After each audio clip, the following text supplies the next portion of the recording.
소개 좀 해주세요, 선생님. 네네. 네, 아주, 예, 반갑습니다. 이렇게 뵙게 되세요. 저는 이제 방금 소개해 주신 것 같이, 작년에 이제 성균관대학교에서 그 유교 철학 전공을 해서 이제 철학 박사학위를 받긴 했는데요. 배울 게 앞으로 너무나 많고요. 제가 그 전에 사실은 제가 기업체에서 오랫동안 생활을 했고, 거기서 CEO까지 하면서 주로 이제 사원부터 해서 제가 대표이사까지 하는 동안에 주전공이 제가 재무, 그 중에서도 텍스, 세무 쪽이 주전공입니다. 그래서 오늘은, 제가 또 그동안 과거에 2005년도에 이제 제가 경영학 박사학위도 모교에서 받았습니다만은, 그때에도 세무 전공으로 해서 학위를 받았는데, 실제로 기업에서 제가 이제 오래 생활을 하면서 재무와 관련된 일을 37년간을 제가 했습니다. 그래서 그 과정에서 제 나름대로 느낀 것도 있고, 또 지금 말씀하신 대로 우리가 유학을 또 제가 막상 공부를 하다 보니까 유학의 과거, 우리가 유학에서 보는 어떤 재무, 또 이 세무 부분,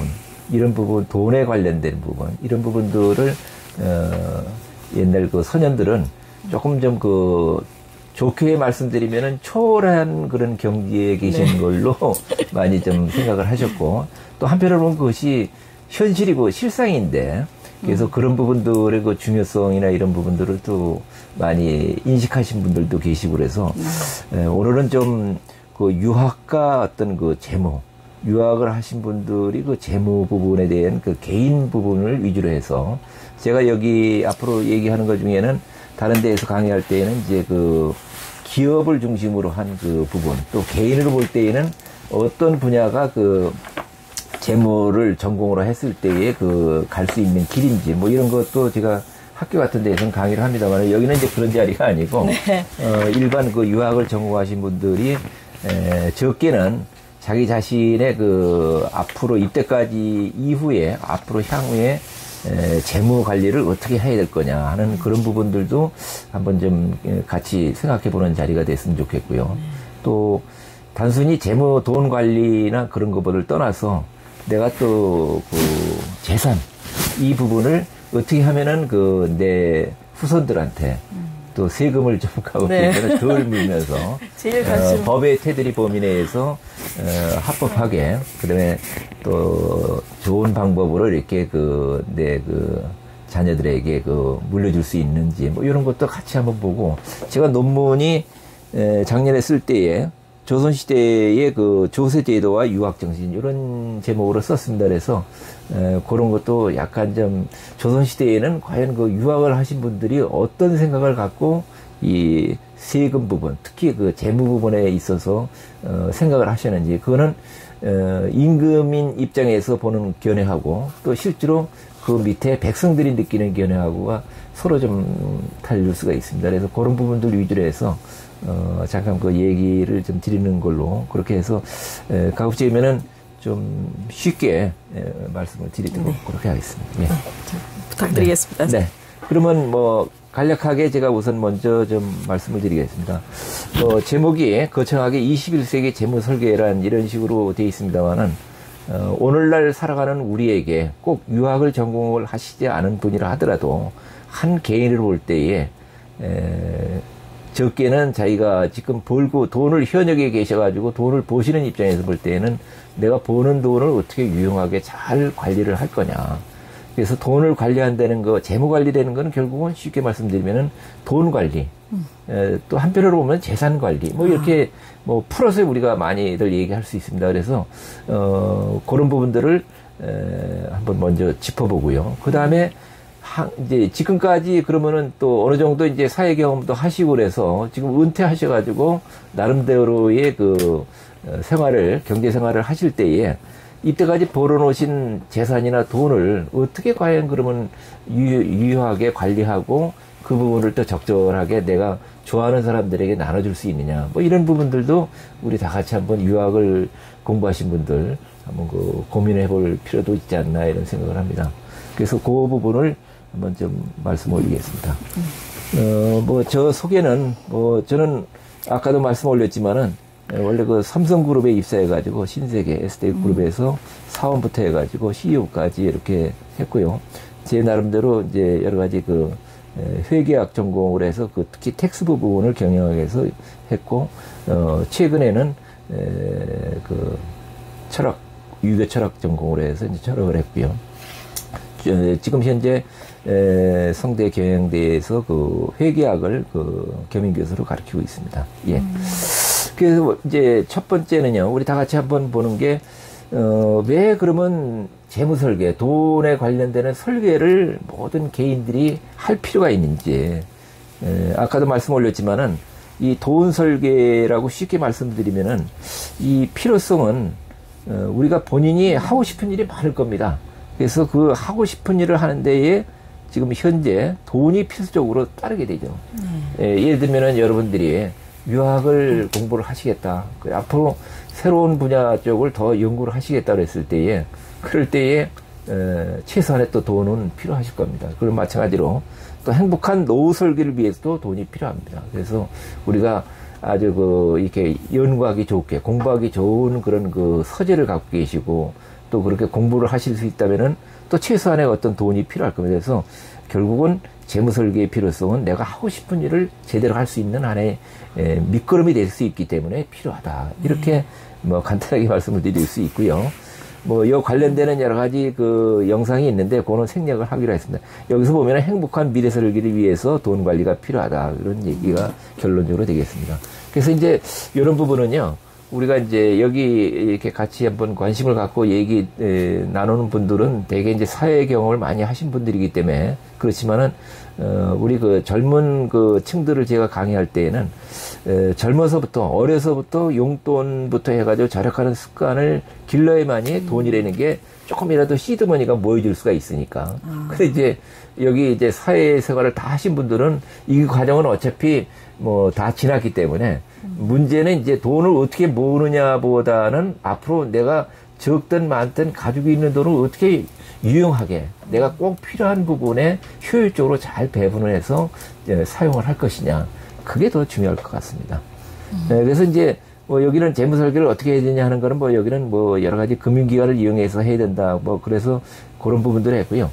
지금 이제 자, 그게 우리가 볼 때에 그러면 내가 지금 가지고 있는 부분이 적든 많든 일정 부분이 있을 때에 그 부분은 여러 형태로 아마 가지고 계실 겁니다. 어떤 분은 집이나 부동산에 그 투자를 대부분 하시고 현금 캐시는 별로 안 가지고 계신 분도 계시고, 또 어느 분은 뭐 부동산이나 빚 같은 데는 별로 투자를 안 하시고 캐시 위주로 해서 은행이나 이런 데에 금융기관에 예금을 하셔가지고 대부분 이제 운영을 하시는데, 요즘은 옛날하고 틀려가지고 이자가 별로 높지 않기 때문에 이자를 받아서 그거를 가지고 생활하기는 옛날 같지 않고 쉽지 않을 것 같습니다. 다만 지금 있는 그 자체의 돈을 그래도 조금이라도 그 운용을 해서 그 나오는 수익 가지고 내가 기존에 모은 돈하고 플러스 해서 내가 하고 싶은 앞으로의 일을 하기 위해서는 뭐 여러 가지 그 우리가 방법이 있겠습니다만은 여기서 뭐 그걸 일일이 다 설명하기는 어렵습니다. 여기 다만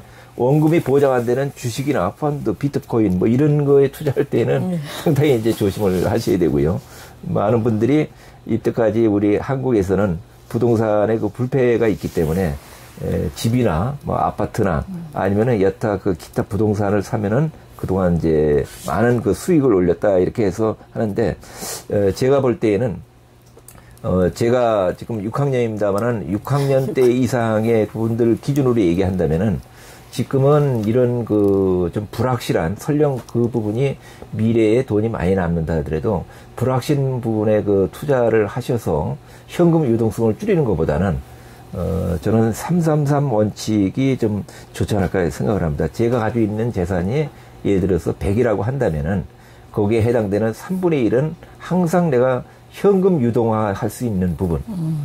바꿔서 말씀드리면은 내가 은행에 예금 형태로 가지고 있든 적금 형태로 가지고 있든 아니면은 일부 주식이라 하더라도, 주식은 뭐 내가 맘만 먹으면은 값이 문제지, 오늘 취업을 하면은 내일 모레 3일 이내에 현금화돼서 내가 원하는 계좌에 들어올 수 있기 때문에 또 아니면은 펀드 같은 경우도 하시라도 깰 수 있죠. 그 해약을 할 수 있는 그런 부분들은 뭐 바로 다음 날은 펀드의 종류에 따라 틀리지만은 대개 이길 정도에는 현금화가 돼서 돈이 들어오기 때문에 그래서 늦어도 내가 원한다면은 한 1, 2개월 내에 현금화 할 수 있는 부분이 적어도 내 재산의 한 3분의 1 정도는 돼야 인생을 살아가면서 갑자기 돈이 필요할 때에는 그게 전부 다 부동산이나 고정자산에 묶여 있게 되면은 내가 현금화 하는데 한 반년 내지 1년 이상 많은 기간이 필요하다면은 내가 원하는 시점에 현금을 쓸 수가 없으면은 결국은 남한테 가서 나이 들어서 돈을 빌려야 되는 그런 부분이 있기 때문에 그래서 3분의 1은 유동성이 확보되는 그런 쪽에 자산을 배분하는 것이 좋겠고 나머지 3분의 1 정도는 어떻게 보면은 좀 장기로 봐서 뭐 그 부분이 쉽게 말씀드리면은 뭐 집이 됐든 아니면 또 집을 떠나서 무슨 옛날에는 오피스텔인데도 좀 투자해가지고 임대 수익으로 또 이렇게 여러 가지 수익을 올리시던 분도 계신데 그런 부분이라든지 또 기타 다른 방법으로 해서 조금 좀 고정자산화되어 있는 그 부분에 한 3분의 1 정도를 가지고 계시면 좋지 않을까. 그 다음에 나머지의 3분의 1은 경우에 따라서는 좀 약간 고수익 쪽으로 해서 약간 좀 수익을 올릴 수도 있는데 경우에 따라서는 원금이 보장이 안 될 수도 있는. 근데 그 부분은 어떤 경우라도 거기에는 넓은 의미에서 주식이나 이런 펀드도 다 포함이 됩니다. 그러니까 원금이 보장 안 되는 거는 투자를 하는데 남을 때에는 많이 남을 수도 있고 모자랄 때는 원금 이하로 내가 미칠 수도 있는데 그런 부분은 암만 많아도 내 재산의 3분의 1을 초과하면 안 된다. 그 부분이 어떤 사람은 뭐 절반 내지는 거의 대부분을 어디에 투자를 했다가 그 부분이 잘 되면 좋은데 안 되면은 나중에 자기뿐만이 아니고 가족들까지 어려움을 겪으니까요. 그래서 그런 부분은 제가 그동안 개인적으로 생각했던 부분이 되겠습니다. 선생님 질문은 끝 언제쯤 할까요? 그만할까요? 그럼? 아니요, 그게 네. 아니고 이거 듣다 보니까 하시죠. 해도 괜찮아요? 네네.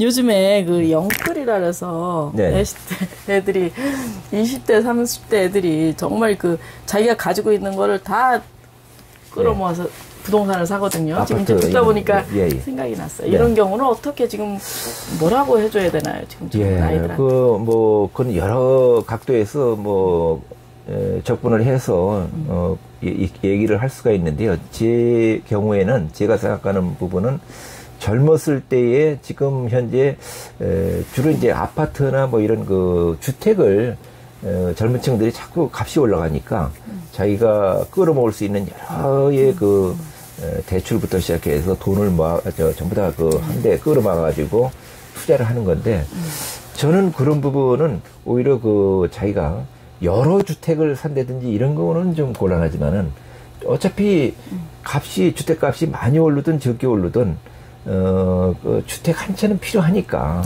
젊은 층들이 한 채 정도를 구입하기 위해서 자기가 무리하게 대출까지 받으면서 한다는 거는 저는 꼭 나쁘다고 생각하지 않습니다. 왜 그러냐면 젊기 때문에 앞으로 내가 얼마 전에 경제활동을 하면서 여러 가지 무리했던 부분을 자기가 상환할 수 있는 가능성이 있고 두 번째는 그렇게 함으로써 이제 일종의 강제 저축이 될 수가 있으니까요.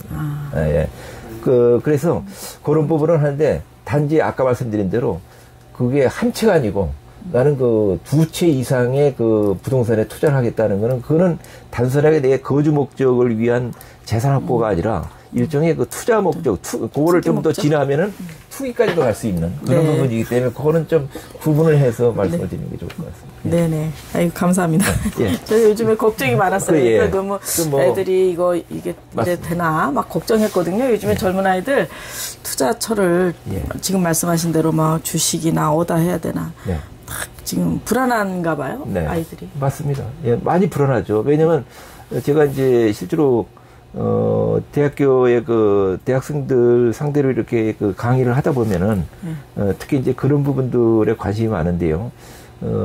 그래서 저희 때의 몇십 년 전에 경제 상황하고 지금하고 너무나 차이가 있고, 요즘 젊은 사람들이, 저도 집에 장성한 자녀가 결혼해서 있습니다만은, 걔네들이 자기가 월급 받은 거에 절반을 앞으로 한 20, 30년 동안 절반을 계속 저축을 한다고 하더라도 1년의 연봉이 예를 들면은 뭐 5, 6천밖에 안 되는데, 물론 이제 앞으로 세월이 흘러가면서 연봉이 늘어나겠지만은 설령 6천만 원인데 절반이라면 3천만 원을 10년 모은다 그래도 결국은 3억밖에 안 되는 거고.